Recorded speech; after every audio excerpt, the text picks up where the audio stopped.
Hi, ladies. Today I want to begin with the basics about being a Christian traditional wife. This is so important that it's going to take me at least a couple of videos to really lay the foundation. So let's dive in. First, you have to be a Christian. Now that sounds simple, right? But I've learned it's not as straightforward as it seems. Even as far back as the 1980s, society and even the church began to water down deep truths into little slogans. In sales, jingles and rhymes were popular because they were easy to remember. The church followed suit. One of the first big ones was, once saved, always saved. Now, that phrase isn't exactly a lie, but it's not the whole truth either. It's like telling a toddler, there's a baby in mommy's belly. It's true, but it doesn't capture the whole picture. So, what does it really mean to be a Christian?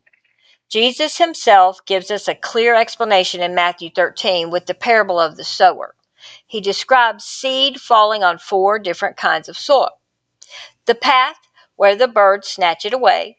The rocky ground, where the seed sprouts quickly but dies because it has no root. The thorns, where the worries of life choke it out. And finally, the good soil, where it grows, bears fruit, and multiplies. Then he explains what this means. Some hear the word but don't understand. Some hear it, get excited, but fall away when life gets hard. Others hear it but get caught up in distractions, wealth, or worry, and the seed never produces fruit. But the good soil, that's the person who hears, understands, and keeps growing and producing real fruit from God. This is where we begin to understand that being a Christian is not just about saying a prayer or claiming a slogan. It's about a journey of growth in Christ until you reach the place where you're all in. Think about marriage.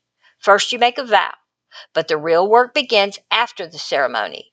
You grow, you struggle, you learn, and you reach a place of commitment where there's no jumping out, no matter what. Christianity is much the same. You start with a commitment, but over time, through growth and perseverance, you become fully committed, rooted deeply in Christ. That's why Peter tells us to make our calling and election sure. It's not about perfection, it's about commitment. It's about being all in with the Lord. So, ladies, that's the first step in being a Christian traditional wife. You must truly belong to Christ and be committed to grow. We'll go deeper in the next video. Until then, have a blessed day.